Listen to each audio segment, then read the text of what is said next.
నమస్తే అండి, నేను రజాక్. ఈ రోజుల్లో చాలామంది లోన్స్ తీసుకుంటూ ఉన్నారు.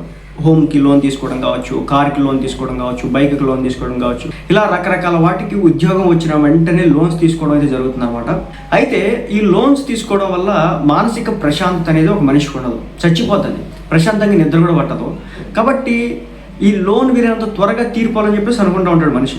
ఇంకొక విషయం ఏంటంటే యుక్త వయసు, అంటే జాబ్ వచ్చిన వెంటనే లోన్ తీసుకున్నట్లయితే కనుక 2-3 సంవత్సరాల వరకు పెద్ద ఇబ్బంది పడదు. కానీ పిల్లలు పుట్టి ఆ పిల్లల చదువులు, తర్వాత లైఫ్లో వచ్చేటటువంటి కొన్ని అనారోగ్య సమస్యలు, వాటి రీత్యా పడేటటువంటి స్ట్రగుల్స్ అంతా ఇంత కాదు. కాబట్టి వీలైనంత త్వరగా మనం ఆ హోమ్ లోన్ ఏదైతే ఉందో దాన్ని మనం తీర్చేసుకోవాలి. అలాంటి ఎలా తగ్గించుకోవాలి, ఎలాంటి స్ట్రాటజీస్ ఉపయోగించుకోవాలి అనేది ఈ వీడియోలో నేను మాట్లాడబోతున్నాను. ఉదాహరణకి ఈ వీడియోలో నేను వచ్చేసి ఒక హోమ్ లోన్ గురించి అయితే చెప్తాను. మీరు ఒక హోమ్ లోన్ తీసుకున్నారు అనుకుందాం. అప్పుడు దానికి ప్రతి నెల ఈఎంఐ ఎంత పెట్టుకుని ఉంటారు, ఒక సర్టెన్ టైం పీరియడ్ సెట్ చేసుకుని ఉంటారు, ప్రతి నెల ఇంత ఈఎంఐ అని చెప్పేసి. అయితే ఇక్కడ ముఖ్యంగా గుర్తుపెట్టుకోవాల్సిన విషయం ఏంటంటే లోన్ తీసుకోగానే సరికాదు, మనం కట్టేటటువంటి విధానంలో మనకు ఒక మల్టీ సోర్స్ ఆఫ్ ఇన్కమ్ కూడా చూసుకోవాల్సి ఉంటుంది. నెంబర్ 1, కేవలం ఒకే ఉద్యోగం మీద ఆధారపడితే ఉద్యోగం పోతే కనుక మనం రోడ్డున పడిపోతాం. అదే మనకు 2 మార్గాల ద్వారా ఏదైనా డబ్బు వచ్చేటటువంటి సౌలభ్యం ఉంటే కనుక మనం ఈ సమస్య నుంచి బయటపడవచ్చు. ముందుగా ఆ విషయాన్ని అయితే గమనించండి. తప్పనిసరిగా ఒక ఉద్యోగం వచ్చిన వెంటనే ఏదో ఒక చిన్న బిజినెస్ అయితే స్టార్ట్ చేసుకోవాలి. సో దీని గురించి పక్కన పెడితే కనుక ముఖ్యంగా ఈ పర్సనల్ లోన్స్, హోమ్ లోన్స్ విషయానికి వస్తే కనుక బ్యాలెన్స్ ట్రాన్స్ఫర్ చేసుకోవడానికి ప్రయత్నం చేయండి. ఎందుకంటే వడ్డీ రేట్లు విపరీతంగా పెరిగిపోతూ ఉంటాయి కొన్ని బ్యాంకుల్లో. సో అలా వడ్డీ రేట్లు పెరుగుతూ ఉన్నట్లయితే కనుక కొన్ని బ్యాంకులు ఏం చేస్తాయి అంటే వడ్డీ రేట్ని తగ్గించి ఆఫర్ చేస్తూ ఉంటాయి అనమాట. 0.50% దగ్గర నుంచి 1% వరకు ఏదైనా ఒక బ్యాంకు మీకు వడ్డీ రేట్ని తగ్గిస్తూ ఉన్నట్లు చెబితే కనుక వెంటనే ఇప్పుడు కడుతున్నటువంటి ఏదైతే లోన్ అకౌంట్ ఉంటుందో దీన్ని వేరే బ్యాంకుకి ఏదైతే తగ్గిస్తానని హామీ ఇచ్చిందో ఆ బ్యాంక్కి ట్రాన్స్ఫర్ చేసేది. అలా ట్రాన్స్ఫర్ చేసుకోవడం వల్ల ఏమవుతుందంటే వడ్డీ రేటు తగ్గుతుంది. వడ్డీ రేటు తగ్గడం వల్ల ఏమవుతుందంటే మీరు చాలా వరకు గెయిన్ అవ్వగలుగుతారు, దీని నుంచి ఈ ఊపి నుంచి బయటకు రాగలుగుతారు. సో మంచి బ్యాంక్ చూస్ చేసుకోండి. ఇష్టం వచ్చినట్టు రేట్లు పెంచేసేటటువంటి బ్యాంకుల సైడ్ వెళ్ళకండి. ఎందుకంటే లోన్ ఇస్తుంది కదా, సో ముందు దాంట్లోకి వెళ్ళిపోదాం, అర్జెంటుగా ఇల్లు కొనేసుకోవాలి, లేదంటే అర్జెంటుగా కారు కొనుక్కోవాలి, మళ్ళీ మనకి డబ్బులు రావేమో దొరకవేమో అనే ఒక థాట్ ప్రాసెస్లో ఉంటారు. అలాంటి ఎప్పుడు పెట్టుకోకండి. ఒకవేళ మీకు తెలియక తీసేసుకున్న సదరు బ్యాంకు హై లెవెల్లో మనకు వడ్డీ రేట్లు వేస్తూ ఉంటే వేరొక బ్యాంక్ ఏదైనా సరే లో ఇంట్రెస్ట్ రేట్స్కి ఇస్తాను అని చెప్తే కనుక ఈ లోన్ అకౌంట్ని ట్రాన్స్ఫర్ కొట్టుకోండి, అప్పుడు మీకు తగ్గుతుంది అనమాట. నెక్స్ట్ ఏంటంటే ప్రీపేమెంట్ చేసుకోవడం. ప్రీపేమెంట్ అంటే ఏంటి, మీకు శాలరీ పెరిగినా, బోనస్లు వచ్చినా, లేదంటే ఒక్కసారిగా డబ్బులు వచ్చినా, వ్యాపారంలో కలిసి వచ్చి అధిక మొత్తంలో డబ్బు ఉంటే కనుక మీరేం చేస్తారంటే ఆ డబ్బుని తీసుకెళ్ళి వేరొక దాన్ని కొని, వేరొక వస్తువుని కొని, లేదంటే కనుక వేరొక ప్రాంతంలో ఇన్వెస్ట్ చేసి చేయకండి. ఇది చాలా పెద్ద తప్పు అవుతుంది అనమాట, బూమరంగ్ అవుతుంది. దానికంటే బదులు ఏం చేస్తారంటే హోమ్ లోన్ ఉంటుంది కదా, ఫర్ ఎగ్జాంపుల్ చెప్తున్నా, హోమ్ లోను, కార్ లోను, ఇంకేదైనా లోన్ అవి ఉండొచ్చు. ఆ లోన్కి సంబంధించినటువంటి ఏదైతే ప్రిన్సిపల్ అమౌంట్ ఏదైతే ఉంటుందో ఆ అమౌంట్కి యాడ్ చేసేయండి. అంటే ప్రిన్సిపల్ అమౌంట్ అది తగ్గించడానికి ప్రయత్నం చేయండి. అంటే అసలుకు కట్టేయండి.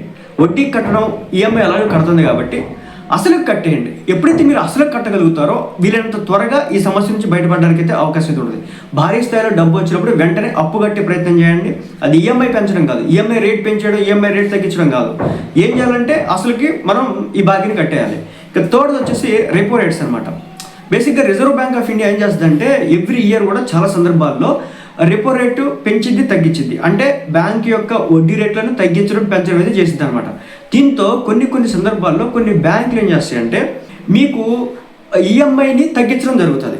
For example per month EMI వచ్చేసి ఒక 50,000 రూపాయలు అనుకుంటే కనుక ఈఎంఐ రేట్ ఏం చేస్తాడంటే వాడు 45,000 తీసుకొచ్చేస్తాడు.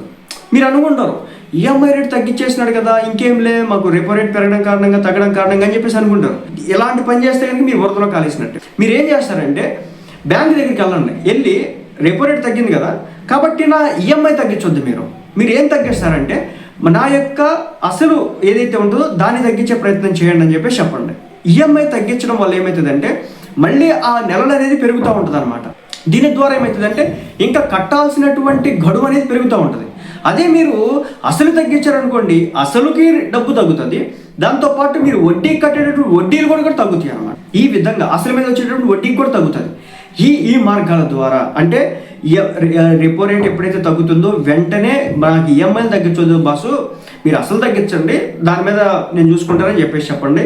అలాగేంటంటే ప్రీపేమెంట్ చేయడానికి ప్రయత్నం చేయండి. ఎక్కువ డబ్బులు ఒకేసారి వస్తే కనుక అసలుకి కట్టేయడానికి ప్రయత్నం చేయండి.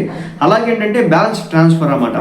ఎప్పుడైతే మీకు బ్యాంకులు ఎక్కువ మొత్తంలో వడ్డీ రేట్ వేస్తూ ఉంటే మొదటి 2-3 సంవత్సరాల్లో ఇది బాగా వర్కౌట్ అవుతుంది అనమాట.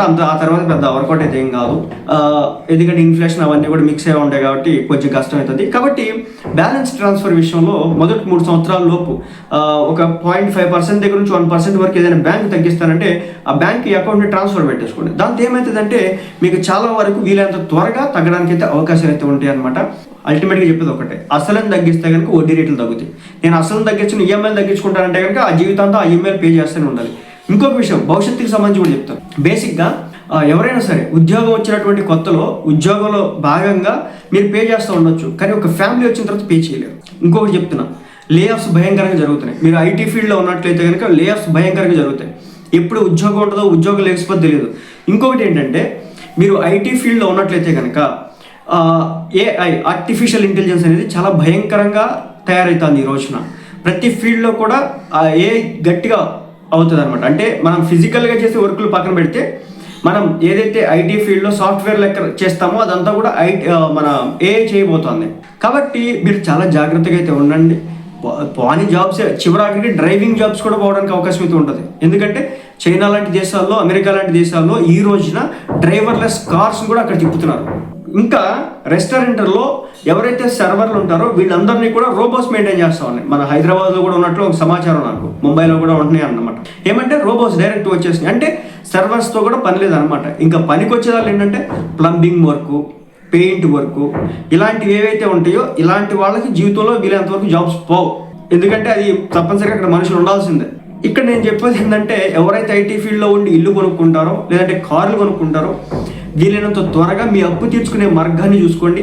అలాగే ఫ్యూచర్ ఆలోచించండి. ఒక 10 years తర్వాత నేను ఉన్నటువంటి ఫీల్డ్ ఎలా ఉంటుంది, ఎలాంటి సిచ్యువేషన్లో నేను పడబోతున్నాను, ఏమైనా లైఫ్లో ఒడిదుడుకులు వస్తాయా, ఉద్యోగం నుంచి నేను బయటికి పోవాల్సిన పరిస్థితి ఏదైనా ఉంటుందా, ఒక 10 సంవత్సరాల తర్వాత లేదు మనిషి జీవితానికి ఒక ఎప్పుడు ఉంటావు ఎప్పుడు వెళ్ళిపోతామో తెలియదు, అలాంటి జాబ్ అయితే అసలు నమ్మడానికి లేదనమాట.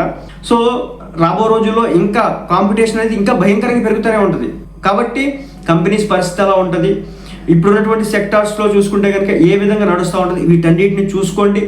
ఇందులో భాగంగా మీరు చేయాల్సింది ఏంటంటే వీలంత త్వరగా మీ అప్పును తీర్చుకో. ఇంకొక విషయం ఏంటంటే అప్పు తీర్చుకున్న తర్వాత అప్పు చేయండి తప్ప ఆ అప్పును తగ్గించడం కోసం అప్పులు చేయకండి. అప్పుడు ఊపిరి పడిపోతారు, అసలు బయటకు రాలేరు. నాకు తెలిసేది ఏంటంటే కొంతమంది అప్పులు కట్టడానికి క్రెడిట్ కార్డ్స్ యూజ్ చేస్తారన్నమాట. అంటే ఒక క్రెడిట్ కార్డు అప్పు కట్టడానికి ఇంకో క్రెడిట్ కార్డు, ఇలా చేస్తే కనుక భయంకరంగా నష్టపోతారు. దయచేసి ఇలాంటి వేస్లోకి వెళ్ళకండి. అసలు ఏదైతే ఉందో దాన్ని తగ్గించుకోవడానికి ప్రయత్నం చేయండి. బ్యాంకులు ఎక్కడైతే వడ్డీ రేట్లు తగ్గించే ప్రయత్నం చేస్తే వీలైనంత వరకు ఆ తగ్గించే బ్యాంకుల దగ్గరికి వెళ్ళిపోండి. అలాగే వీలైనంత వరకు రెపో రేట్ల విషయంలో మార్పులు జరుగుతూ ఉన్నప్పుడు ఈఎంఐలు తగ్గించొద్దు, అసలు తగ్గించమని చెప్పేసి బ్యాంకులను కోరండి. ఈ విధంగా చేయడం ద్వారా అలాగే మీరు ఏదైతే లోన్స్ తీసుకుంటారో ఆ కాలంలో వేరే వస్తువులు కొనడానికి లోన్ పెట్టరు. ఇప్పుడు ఫర్ ఎగ్జాంపుల్ మీరు ఇల్లు లోన్ తీసుకుని ఉన్నారు, ఆల్రెడీ ఈఎంఐ ఉంది, ఆ తర్వాత కార్ తీసుకోవాలని చెప్పేసి అనుకుంటా ఉన్నారు, కార్కి లోన్ పెట్టొద్దు. పెట్టారంటే ఆ నష్టాలు మునిగిపోతారు. ఎందుకంటే ఫినాన్షియల్ పరిస్థితి ఎప్పుడు ఎలా ఉంటుందో తెలియదు. ఎప్పుడు రిజిస్ట్రేషన్స్ వస్తాయో, ఎప్పుడు జాబ్లు లే ఆఫ్లు అవుతాయో, ఎప్పుడు వర్స్ట్ సిచ్యువేషన్ వస్తుందో, ఎప్పుడు ఏమవుతుందో, ఎప్పుడు కరోనా లాంటివి వస్తాయో ఎవరికి తెలియదు అనమాట. కాబట్టి 10 years 15 years మనం హోమ్ లోన్స్ పెట్టుకుంటే కనుక జీవితం చాలా ఇబ్బందులు ఒడిదుడుకులు పడాల్సి అయితే ఉంటుంది అనమాట. అప్పుడు మీ పిల్లలు కూడా 15 ఏళ్ళు 10 ఏళ్ళు 12 ఏళ్ళు 15 ఏళ్ళు అంటే చక్కగా ఇంటారు, లేదంటే కనుక డిగ్రీకి ఏజ్కి వస్తారు. అప్పుడు ఇంకా చాలా డబ్బు ఖర్చు అవ్వాల్సి ఉంటుంది. కాబట్టి ఫైనాన్షియల్గా పర్ఫెక్ట్గా ప్లానింగ్ చేసుకోండి, లేదంటే నష్టపోవడానికి అవకాశాలు అయితే ఉంటాయి.